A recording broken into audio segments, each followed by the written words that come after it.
day guys. So, ito wala nang intro. Nandito ako ngayon sa Lemery Adventure Camp. Kumbaga, nag-ano kami dito for venue kasi nag-reunion kami ng mga kagrupo ko sa motor. Nandun nakapark kasi yung mga motor namin sa likod ng puno. Mamaya papakita ko sa inyo. Tapos yung iba hindi pa dumadating. So, kaya namin napili yung venue guys. Sobrang laki nito. 6 hectares kung di ako nagkakamali. Tapos may mga activities dito like ATV. Pero ang parang pinagmamalaki na ito guys is yung parang camping area nila. May mga package sila. Mamaya tatanungin natin yung owner kung magkano yung mga package. Tapos may mga promo yata sila. Mga 30-20% discount sa mga mismong package. Tapos ang kagandahan pa nito guys, sobrang yung klima dito parang Tagaytay nga rin. Tapos yung view, yan, kung titingnan nyo, puro bulubundukan yan. Nandito ako sa main entrance, which is eto, yung camping area nila, banda doon. So, ang maganda pa dito guys, sobrang mura ng food. So, parang wala pang mga 150, 185 yata, mga ganon.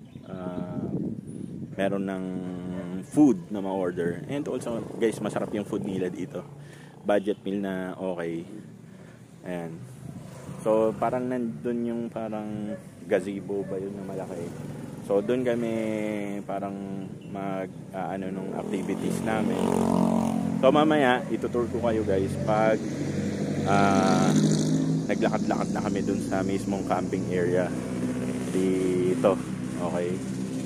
So, parang may mga nakita ako dito na nag-prenup dito sa building na yan. Perfect location to kasi napakalaki guys. Sobrang laki. Nakita nyo naman, di ba? Ayan.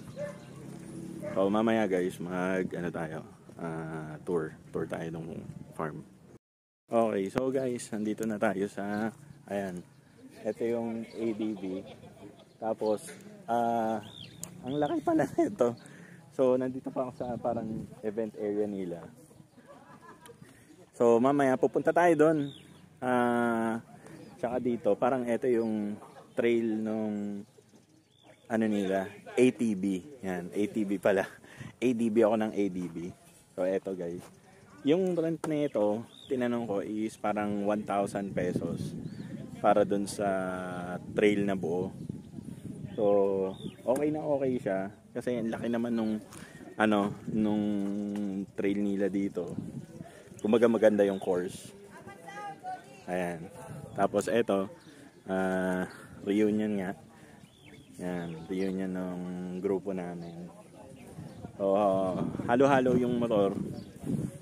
Ayan, dito tayo sa So, sa laki nung lugar guys, sobrang laki ng parking yan. So halo-halo na yung motor, may KTM, Exciting, Dominar, yan, halo-halo na yan. So mamaya pupunta tayo doon. Dali, lakad nga tayo. Ayan. So mamaya pupunta tayo banda doon. Ang layo kasi guys eh, tsaka ang laki talaga ng property. Tapos anong oras na? Tanghaling tapat, hindi naman ganun kainit. Sinuot ko na yung jersey namin.